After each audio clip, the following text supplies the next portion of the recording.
Hey there, Kyle with Culture Redneck Garage. Today we're going to do something a little different than what I normally have on my playlist. I'm working for the second time on my aunt's 2012 Mazda Skyactiv. It is a 5-speed car, I think, maybe 6, I don't know. Manual anyways. So what we're working on is a mass airflow sensor. What we started with, like I said, this is my second time doing this, because of what I consider to be a manufacturing error, but that's just my judgment.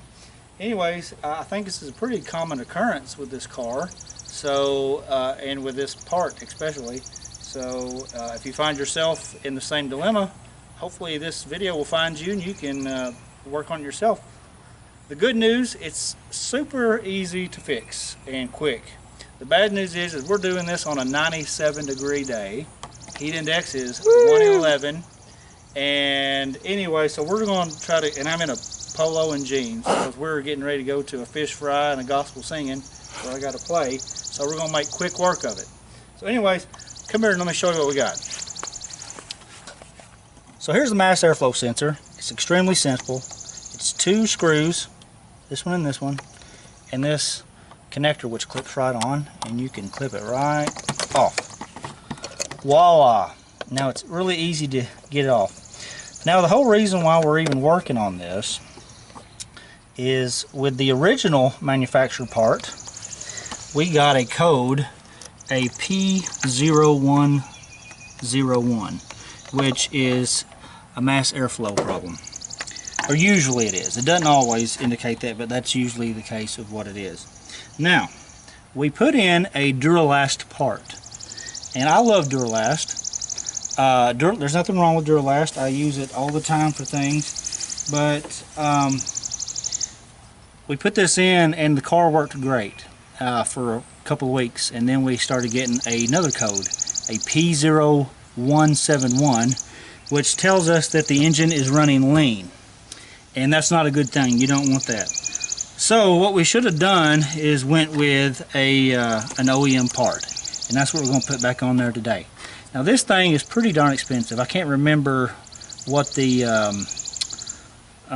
part number is. It's a Duralast something or other, but it's for this year car, and it was about close to 160 bucks when I got it. Now these are about 200, depending on where you get them. So we're going to try to pop this baby in there and see if she'll work. Very, very simple.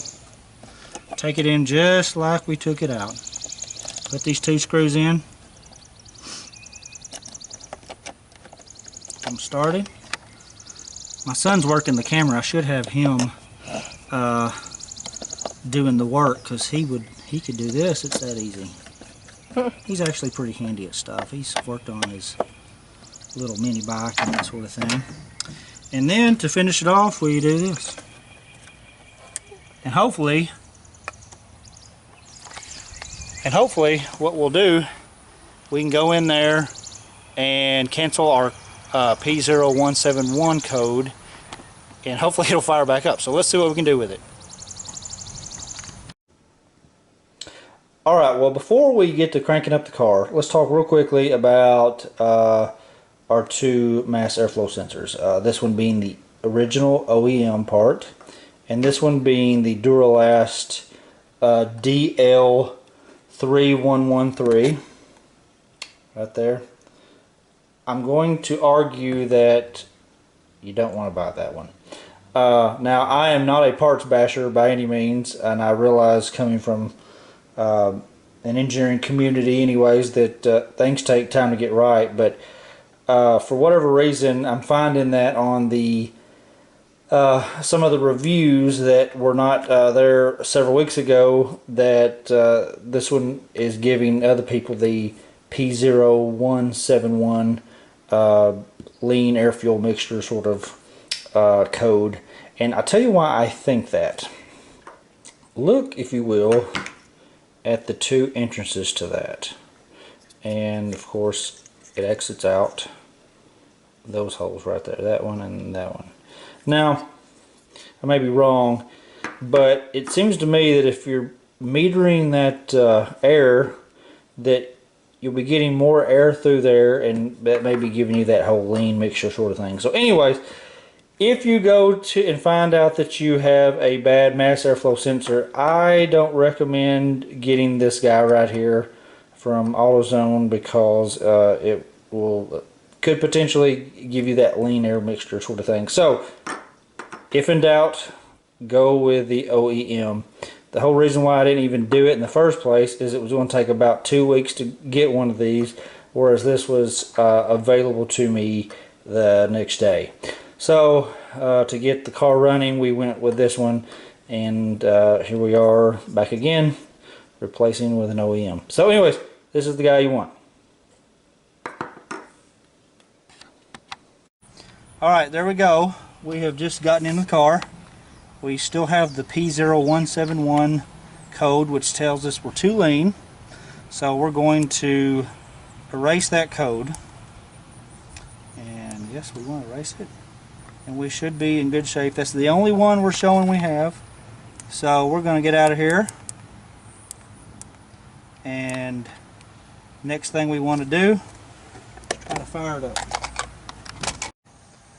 Alright, let's see if this worked. Fingers crossed. Alright. That's a good sign when it's running. Now the true test will be is when we get down the road a little bit more.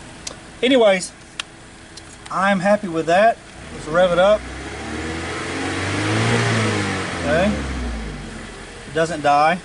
That's what was happening in the first hand, is this thing, when you would crank it up before, you know, the first time we changed this, it would just crank up and die. Crank up and die. And that is definitely a symptom of a mass airflow sensor going bad.